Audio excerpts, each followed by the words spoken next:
তিনি বলতেছেন আমি রোজা রাখা অবস্থায় যেই সময় স্ত্রীকে টাচ করা যাবে না, রোজা রাখা অবস্থায় আমি আমার স্ত্রীকে সহবাস করে ফেলেছি। আল্লাহু আকবার বলেন না।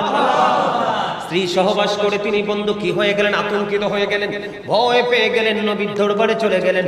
যাওয়ার পরে আমার নবী বললেন তোমার কি কোনো গোলাম আছে যেটাকে আজাদ করে দিতে পারবে? ইয়া রাসূলুল্লাহ আমার কোনো গোলাম নাই। কি নাই? আমার কোনো গোলাম নাই।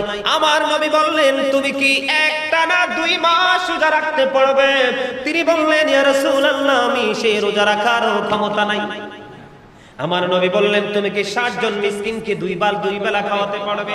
আমি আপনাদেরকে একটা হাদিস শরীফ শোনাই, আপনারা ক্লিয়ারলি বুঝতে পারবে। হযরত আবু হুরায়রা রাদিয়াল্লাহু তাআলা আনহু থেকে হাদিস কানা বর্ণিত। বন্ধুরে আমার, তিনি কি করলেন? দৌড়ে চলে গেলেন আমার নবীর কাছে।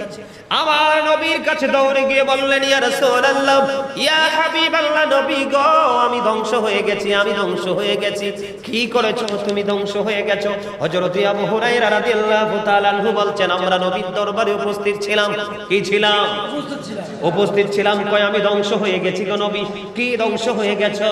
তিনি বলতেছেন আমি রোজা রাখা অবস্থায় যেই সময় স্ত্রীকে টাচ করা যাবে না, রোজা রাখা অবস্থায় আমি আমার স্ত্রীকে সহবাস করে ফেলেছি।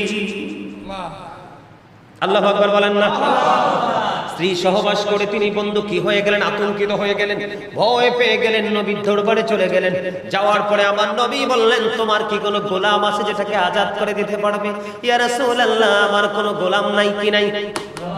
আমার কোনো গোলাম নাই। আমার নবী বললেন তুমি কি একটা না 2 মাস রোজা রাখতে পারবে? তিনি বললেন ইয়া রাসূলুল্লাহ আমি সেই রোজা রাখার ক্ষমতা নাই। আমার নবী বললেন তুমি কি 60 জন মিসকিনকে 2 বেলা খাওয়াতে পারবে? কয় বেলা? 2 বেলা। কয় রাসূল গো আমি সেটাও করতে পারবো না। এবার আমার নবী বললেন তুমি এখানে বসো। কি করো? বসো। এখানে বসো। বসার পরে আমার নবী ভিতরে গেলেন। ভিতরে গিয়ে এক ঝুড়ি খেজুর নিয়ে আসলেন। এসে বললেন লোকটা কোথায়? তিনি বললেন ইয়া রাসূলুল্লাহ আমি এখানে। এবার আমার নবী তাকে খেজুরগুলো দিলেন, দিয়ে বললেন তুমি এগুলো দান করতে থাকো। ইয়া রাসূলুল্লাহ কাকে দান করব? আমার চেয়ে গরিব। তখন তিনি বললেন হ্যাঁ। এবার আমার নবী কি বললেন ইয়া রাসূলুল্লাহ, ইয়া হাবিবাল্লাহ, নবী গো ও প্রাণের নবী, 2 পাহাড়ের মাঝখানে আমার পরিবারের চাইতে গরিব তো আর কেহ নাই।